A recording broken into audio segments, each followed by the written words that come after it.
Hello, everybody, and welcome back to the second shelf and to another Chatty Check-in. I started doing those last year. I did, I think, two of them, but the last one was in October, so I thought maybe time for another one.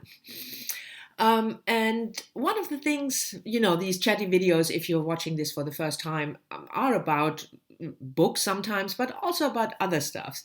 And I thought I start this chatty check-in with something about Germany. As you know, we have mentioned it multiple times. I know you're tired of it already. Mel from Mel's Bookland Adventure and I are organizing a year-long readathon, Read German Books 2020, in which we encourage you to read books originally written in the German language. You can read it in whatever translation you like, and if you want to have more information, I'll leave a link to the Goodreads group down below. And Mel, I think 2 weeks ago or something, she made a video called German Thoughts, part 1. She will make more. You will find, of course, if you haven't watched it, a link to that video also, in which she talks about some German peculiarities, maybe, like why we are so afraid of draft. And I don't mean military draft, but, the air. If there's a draft in the house, it's really dangerous. And she explains you why. And I thought I go along and also talk about some of German, the peculiar things about Germany. And I wanted to talk about food. And one of the things, if you have ever been to Germany, you probably know, and if you are German, you know for sure. But one of the things that is essential for German cuisine is bread. We have something like 300 different sorts of bread, and we are very fond of them. And it's very important. And if you are German like me and you travel to a foreign country, my first really big trip overseas to the United States, I was appalled by the fact that I couldn't get any real proper bread there. Because bread shouldn't be fluffy all the way. There has to be a crust. And the word crust implies that it's sort of crusty. So that's very important. Also, we are extremely fond of sourdough. So most of our bread is sourdough bread. And we have rye and wheat and mixed and whatever, and bread rolls in various forms and sizes. And that's really important to us. If you want to know more, I have a link to an English language website in which some of the breads are explained. And they are bakeries. Still, even though Germany has, of course, these chain stores, but a good bakery is something that is really important. So when you look for an apartment, for instance, at least that's what I do, you will look for a bookstore, whether there's a bookstore in the vicinity, and just on the same level of priority is whether there's a good bakery that has at least 10 or 20 different sorts of bread. We just love our bread. What can I say? The other thing that is very, very German is our cult snack, as it's called. And that's, sorry vegetarians, Currywurst, which is sort of a sausage grilled and then chopped up. And then there is the sort of tomato-ish sauce with curry on top. We love that snack. If people come up with various kind of different sauces, we even give them a plaque. There will be another link to one of the people who, after the Second World War, invented a sort of a chili variant of the sauce that goes on top, and she became famous. Nobody really knows where the currywurst comes from. There are various stories how it developed and who was the first one to invent the famous German currywurst, but there are even books written about it. So if you are not a vegetarian and you travel to Germany, one of the things you should definitely eat, yes, is a currywurst. maybe with fries, but you can also eat it just plain. And what can I say? It's just something that we are fond of, us Germans. Speaking of sausages, there is another thing that Germany is really fond of, and that's I think you call it in English Coldcut. So it's sausage, but not in the form of a sausage that you grill, but something that you put on your bread. And if you think that 300 different kinds of bread is extensive, we have more than 1,000 different kinds of cold cut. And that's another thing, that when you travel as a German, when you travel to a foreign country and then you go to a grocery store or a butchery and you want to buy something. I mean, vegetarians have it easy because they don't have to go through all this trouble. But anyway, if you're not one and you go to, I don't know, Italy or France or whatever, in France you will have 50, at least in a normal store, 50 variants of cheese. We don't have that in Germany. We're not that fond of cheese. And then you will maybe have grilled ham and raw ham and maybe one other sort, but that's it. I mean, as a German, we are flabbergasted that people can even live without at least 500 different sorts of cold cuts. And we love our sausage and meat that much that we even turn it into a salad, the famous Wurstsalat, which is a sausage salad made of ham cut into slices, add with onions, and if you like it with cheese, that's a big discussion whether there should be cheese in your sausage salad or not. But anyway, onions and pickles, and then the dressing with oil and vinegar, and we eat that as a salad. Yes, we do. Germans are weird, aren't they?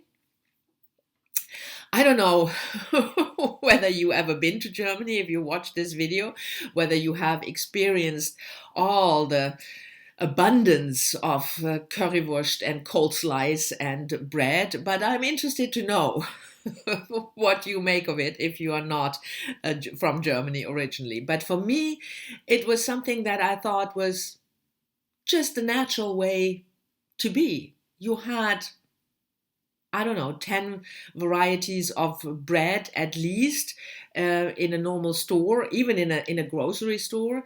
And if you go to a real bakery, there should be more than that. And you also had your choice of cold cut. That's just something that I thought was normal until I traveled to other countries. As you know, travel is educational. But anyway, I'm interested whether you ever experienced in Germany or outside of Germany the bread and cold cut obsession. And of course, whether you ever tried a currywurst. That's my take on food. And we have more than that, of course. I mean, German cuisine is more than just sauerkraut, which is rather a Bavarian, Austrian kind of thing. And in where I come from, southern Germany, close to the border of Switzerland and France, we are most fond of creamy sauces with alcohol. There's never too much alcohol in a good creamy sauce. That goes with meat, of course. Anyway, that's the food stuff that I wanted to talk about in Germany. I will probably make another video talking about other things, but these are at least essentials that you have to know about Germany. On to other things, reading, because the chatty video should also be about reading. And I'm currently reading this book, Bettina Gappa, Out of Darkness, Shining Light, published last year. And Bettina Gappa is a Zimbabwean author who is also a lawyer, so I feel sort of a kindred spirit to her. I'm reading this book as a buddy read with Patrice, who doesn't have a channel, but if you have a channel or if you comment regularly, you will know her because she always comments on our videos. This is a historical novel set in Africa in the second half of the 19th century, and it's about David Livingstone, the Scottish missionary explorer who died in Africa. And the novel is set after his death, and then his servants, his black servants, for instance, Halima, the cook, who is the voice in the first half of the book, but also other servants, they decide to bring his dead body to the coast. They are in the center of Africa, to the coast, so that it can be shipped back to his homeland. So that's the premise of this story. But that's not why I decided to talk about this book. Because I wanted to talk about this book because of the discussion that is quite ferocious at the moment because of the novel American Dirt about own voices fiction. Because I can put this down now. Because I don't really know what this term is supposed to tell me. I mean, I know if you are a white author and you have a black protagonist, it's not an own voices fiction. I get that. But this book, I'm going to pick up the book now again. This book is obviously written by a Zimbabwean black author, and the voices in the book are people in the second half of, like I said, second half of the 19th century, end of the 19th century, black slaves. But my question when I read the book, or when I'm still reading it, is this own voices? Does that only mean, in other words, black author talking about black people? Because it's not own voices if you look at the protagonists. The protagonists are slaves, and obviously, thankfully, the author is not. So I'm always struggling exactly what it means, apart from the fact that I wonder whether this is something that has a positive effect, because my approach as a writer myself is always that any author can write about anything he or she wants. So if you have a black author and he wants to write about a young Jewish girl, fine by me. If the book is good, I don't have a problem with that. But that seems to be a position that is controversial, first of all. But that is not even my main topic in this chatty video. My main topic is, what exactly does it mean, own voices? Because if you make a very strict definition, then Bettina Gappa is not writing a book, an own voices book, like I said, because she is not a slave and she didn't live in the late 19th century. So I'm just putting the question to you. What do you think of this own voices discussion? Is that a valid criterion, first of all? Is that something that an author should take into consideration when deciding on a book? In other words, should I, as a white, middle-aged, middle-class writer, only write about white, middle-aged, middle-class women? Or am I allowed to write about men? So that is I gave you my answer to that already, but I'm interested in your view. But